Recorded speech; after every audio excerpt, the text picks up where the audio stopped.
Teman-teman, kembali lagi bersama Mimin. Mimin gaskan lagi ya cerita novel kita. Oke, gaspol. Bab 123 sampai 124. Montir cantik milik. Setelah perjalanan panjang mereka semalam, seperti tidak ada lelahnya, pagi ini Leo sudah merengek meminta istrinya untuk mandi bersama. Sementara Alexandra masih betah bersembunyi di balik selimut tebalnya. Tubuhnya masih lelah meski area satu entinya tak sesakit saat pertama kali perjalanan mereka. Yang, please, aku janji hanya sebentar. Rayu Leo sekali lagi dengan tatapan memohon. Entah kenapa saat pertama kali membuka mata, Leo melihat Ale begitu S3 kedua bahunya terpampang nyata, mulus, putih tanpa celah, hanya ada beberapa tanda merah kepemilikan yang Leo berikan yang berbekas di bagian leher wanita itu. Sementara tubuhnya yang los terselamatkan oleh selimut yang menutup sampai ke dadanya. Bahkan Ale terbangun pun karena suaminya begitu asyik menciumi setiap inci bahu hingga ke ceruk leher wanita itu. Senapan angin Leo yang memang selalu aktif saat dia bangun tidur, sekarang setelah menikah keaktifannya bertambah berkali lipat lagi. Dan sepertinya, dimulai dari bangun pagi ini, senapan anginnya sudah tak bisa dikendalikan lagi, irahnya sudah naik ke ubun-ubun. Ingin lagi dan lagi mencapai surga dunia, bersama sang istri meski baru beberapa jam lalu pria itu mendapatkannya. Ale menggeleng samar dengan kedua matanya yang masih terpejam. Semalam kamu sampai 3 kali, sayang. Apa kamu tidak lelah, Ham? Tanya Ale dengan posisi yang masih sama. Leo mendekatkan wajahnya dengan wajah sang istri, lalu mengsatu ujung hidung Ale. Tidak. Kalau bisa aku mau seperti minum obat, pagi, siang dan malam. Masing-masing 2 kali. Selorohnya tanpa beban membuat Ale sontak membuka dan melebarkan matanya. Astaga. Kamu pengen bikin aku nggak bisa jalan, hah? Jangan macam-macam, ya. Aku tidak mau. Ale memiringkan tubuhnya ke sisi lain, mendengar ucapan Leo membuat Ale merinding. Bayangan tentang bagaimana kepuasan sang suami semalam saja membuat Ale bergidik ngeri. Apalagi jika Leo meminta 3 kali sehari, bisa-bisa Ale hanya berbaring di tempat tidur, tidak melakukan apapun selain melayani si raja hutan itu saja. Baiklah. Aku kurangi. Bagaimana kalau setiap pagi dan sebelum tidur? Tanyanya lagi mencoba tawar-menawar.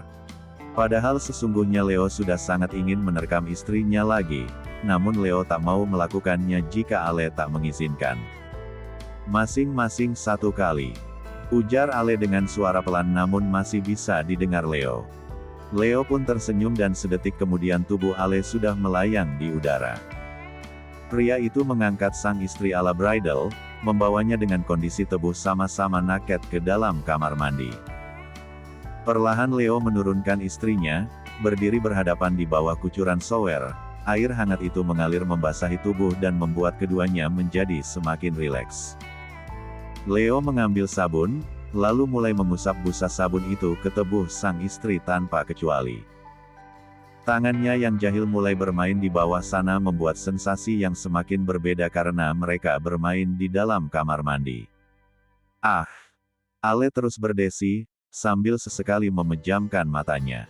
Leo melakukan perjalanan lagi, yang membuat dia akan lupa waktu. Skip aja. Alexandra masih duduk di meja riasnya, dia tengah sibuk menutupi bekas kemerahan yang Leo berikan di beberapa bagian lehernya. Meski Ale tak terlalu pandai dalam dunia kecantikan alias make up, namun Ale tahu bagaimana cara menutupi bekas tersebut. Pagi ini Ale mengenakan blus berwarna soft pink dengan celana kulot berwarna senada yang tampak menyatu dengan kulit Ale yang putih bersih.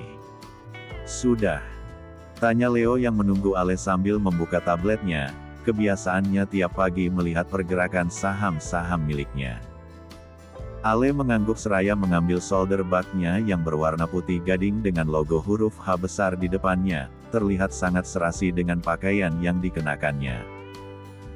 Leo merangkul pesa tunggang sang istri, berjalan keluar kamar untuk menikmati sarapan sebelum mereka berangkat ke kantor. Selamat pagi, Bi.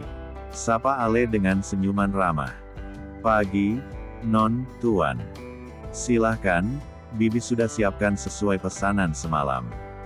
Ucap Birahmi yang sudah menyediakan roti gandum dan kopi herbal untuk Leo, sementara untuk nonanya, Birahmi menyiapkan semangkuk sereal dan juga segelas susu hangat. Birahmi kembali ke dapur, sementara kedua majikannya mulai menikmati sarapan. Setelah selesai, mereka pun berpamitan pada Birahmi. Sebelum ke perusahaannya, Leo terlebih duluan mengantarkan sang istri ke perusahaan Lincoln. Kamu tidak perlu mengantarku sampai ruangan, cukup di sini saja. Ucap Ale saat mobil Leo sudah berhenti di depan gedung kantor sang istri. Kenapa? Tanya Leo. Tidak apa-apa, aku hanya belum siap saja jika karyawanku tahu bahwa aku sudah menikah dan ternyata suamiku adalah seorang yang memiliki nama besar. Leo menautkan alisnya, bingung. Aku tidak ingin mereka memandang remeh diriku. Jika tahu seorang Tuan Leo yang terhormat ini suamiku, aku yakin mereka akan berpikir bahwa aku bisa naik ke puncak sampai menjadi seorang CEO karena dirimu, karena campur tangan kamu, aku tidak mau mendengar hal-hal buruk itu. Sambung Ale menjelaskan. Sungguh, Ale tak suka mendengar suara-suara sumbang seperti itu, sangat mengganggu pikirannya. Leo tersenyum, mengerti. Baiklah. Aku nurut apa kata kamu. Jawabnya tanpa mengalihkan pandangan. Terima kasih. Ale memtigaluk suaminya, lega. Memang hanya komunikasi yang bisa menyelamatkan hubungan mereka dari kesalahpahaman. Setelah berpamitan, Ale pun turun dan masuk ke dalam gedung perusahaannya. Sementara Leo kembali melajukan kendaraan roda empatnya menuju ke perusahaan Barus yang letaknya berlawanan arah dari perusahaan sang istri. Setibanya di ruangan, Ale langsung disambut dengan kedatangan Damar. Selamat pagi, Non. Ucap Damar sambil menunduk hormat. Selamat pagi, Damar. Jawab Ale seraya menyalakan laptopnya. Bagaimana keadaan perusahaan? Apa ada sesuatu yang aku lewatkan? Tanya Ale pada asistennya. Ya, Ale sudah secara pribadi meminta Damar untuk menjadi asistennya. Tidak ada, Non. Semua sudah dihandle oleh Tuan Leo. Jawab Damar jujur. Ale mengerutkan dahinya, kenapa tidak langsung padaku? Ale menghentikan kegiatannya. Damar tak mungkin berkata jujur, bahwa dirinya sudah mendapatkan peringatan keras dari si Raja Hutan itu agar tak mengganggu istrinya beberapa waktu lalu. Saya hanya tidak tega karena kondisi Non Evelyn kemarin tidak stabil. Jawab Damar cari aman. Ale menatap ragu, namun tak bertanya lagi. Baiklah. Kau bisa kembali ke ruanganmu. Sementara itu, Leo sudah tiba di perusahaan Barus. Ada apa?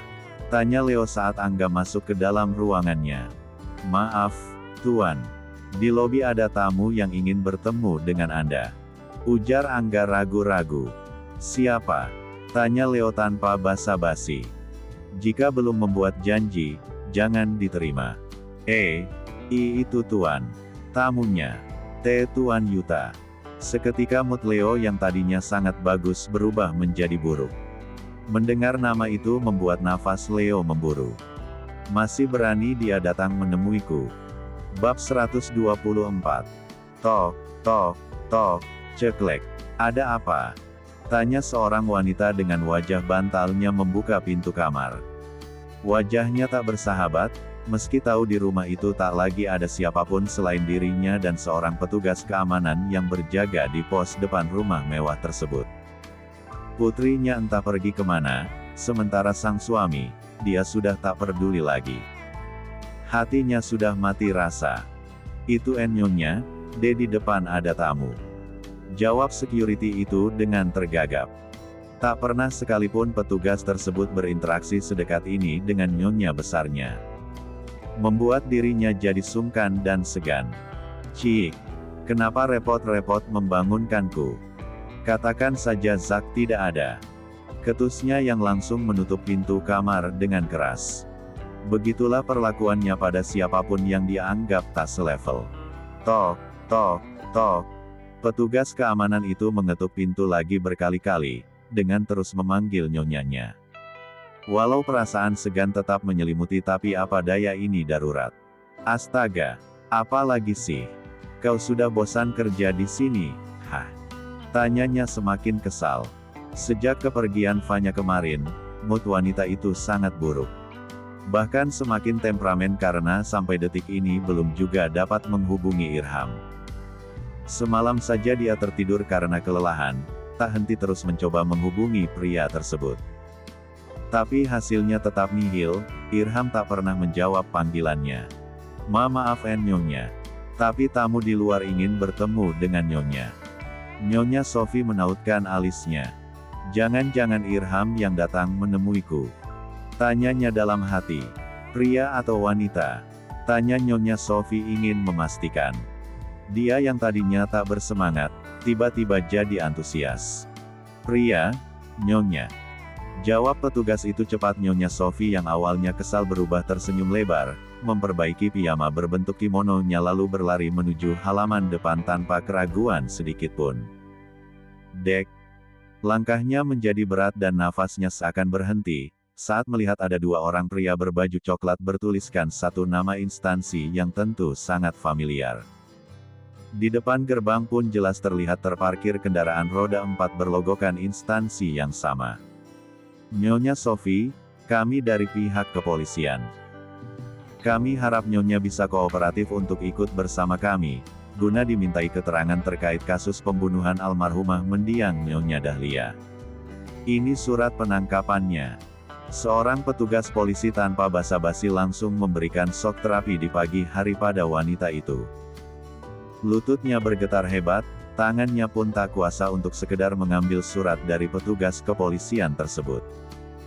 Dalam benaknya sekarang, Nyonya Sophie sedang mencari cara agar bisa lari dari situasi yang mencekam ini. Anda pasti salah. Saya tidak pernah membunuh siapapun. Apa buktinya jika saya melakukan tindakan itu? Hah? Suara Nyonya Sophie terdengar bergetar. Wajahnya pucat dan diselimuti ketakutan yang teramat sangat. Anda bisa tanyakan nanti di kantor. Sekarang silahkan ikut kami. Seorang petugas yang lain mencoba untuk langsung mengajak wanita itu segera naik ke dalam mobil. Pekerjaan mereka masih banyak, tak ada waktu untuk bernegosiasi dulu. Sementara Nyonya Sophie tetap pada pendiriannya. Dia tak mau pergi selama dia belum bertemu dengan Irham. Karena menurutnya hanya Irhamlah satu-satunya orang yang bisa menolongnya. Jika Nyonya tidak kooperatif, maka jangan salahkan kami jika kami bertindak kasar. Nyonya Sophie mematung, sungguh saat ini dia benar-benar sangat ketakutan. Beberapa detik berlalu, hingga Nyonya Sophie kembali bersuara. Baiklah, saya akan ikut. Tapi izinkan saya untuk membersihkan diri terlebih dulu. Pinta Nyonya Sophie.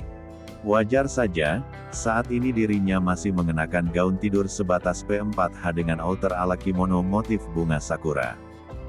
Para petugas polisi saling melirik, seolah mereka berbicara dengan tatapan mata. Baiklah, kami izinkan. Dengan syarat kami akan mengawasi tepat di depan kamar Anda. Dan kami hanya memberi waktu 5 menit. Nyonya Sophie setuju. Wanita itu pun masuk bersama dengan 3 anggota berbadan tinggi tegap khas petugas tersebut. Selang 5 menit, tak ada tanda-tanda Nyonya Sophie akan keluar dari dalam ruangan pribadinya. Tok tok tok. Nyonya, tolong buka pintunya. Waktu Anda sudah habis. Hening. Nyonya Sophie tak menjawab, bahkan tak juga membukakan pintu. Para petugas polisi itu pun mulai panik, mereka mengetuk semakin keras, sambil memberi ancaman jika tidak dibuka maka mereka akan mendobrak pintu kamarnya. Tetap hening. Brak. Suara pintu didobrak dengan kencang. Dan terlihatlah sesuatu yang tak terbayangkan oleh para petugas tersebut, nyata di depan mata mereka. Wanita yang tadi meminta izin membersihkan diri tergolek di lantai dengan mulut penuh busa. Di sampingnya berceceran pil berwarna putih dengan botol kaca yang sudah pecah. Bahkan wanita tersebut pun masih mengenakan pakaian yang sama. Salah seorang petugas memeriksa keadaan Nyonya Sophie, guna memastikan apakah wanita itu masih bernyawa atau tidak. Dalam kepanikan, mereka membungkus tubuh Nyonya Sophie menggunakan selimut hingga batas D4 dannya, kemudian membawa wanita itu keluar dari kamarnya menuju ke klinik terdekat untuk memberikan pertolongan pertama. Tiba di klinik yang jaraknya kurang dari 10 km, Nyonya Sophie langsung ditangani oleh dokter jaga. Salah seorang petugas yang bertanggung jawab dalam penangkapan Nyonya Sophie, langsung menghubungi atasannya untuk melaporkan apa yang terjadi. Keadaan Nyonya Sophie belum diketahui, sebab dokter yang menangani belum keluar dari ruangan UGD. Aku tidak mau bertemu dengannya. Tak ada waktu untuk meladeni dia, ucap Leo lugas. Rasanya sudah tak ada lagi yang perlu dibicarakan dengan pria di masa lalu sang istri. Leo takut moodnya akan berimbas pada pekerjaannya hari ini. Ada beberapa jadwal pertemuan dengan beberapa klien penting. Baik, Tuan. Jawab Angga dan langsung undur diri dari ruangan Leo. Selang 5 menit Angga kembali mengetuk pintu dan masuk ke ruangan Leo lagi. Tuan Yuta sudah pergi, Tuan. Angga melapor setelah kembali dari lobi. Yuta memang tidak diperkenankan masuk ke perusahaan Barus, sejak menabuh genderang perang pada si Raja Hutan itu. Aksesnya hanya boleh sampai di lobi, tidak lebih. Bagus. Potong Leo datar. Tapi, suara Angga mengambang. Leo berdecak kesal sesaat. Tak mengangkat kepala lagi karena terlalu sibuk dengan berkas-berkas. Asisten pribadinya itulah yang sudah menyiapkan tumpukan berkas tersebut di atas meja kerja Leo sebelum tuannya itu datang. Tuan Yuta sekarang sedang menuju perusahaan Lincoln, Tuan. Leo menghentikan kesibukan, melirik Angga yang berdiri di dekat pintu. Leo melepaskan berkas-berkas yang sedang diperiksa demi memastikan pendengarannya. Tadi Tuan Yuta mengatakan hanya datang untuk meminta izin bertemu dengan Nona Alexandra. Dan karena Tuan tidak mau menemuinya, Tuan Yuta langsung pergi menuju perusahaan Lincoln.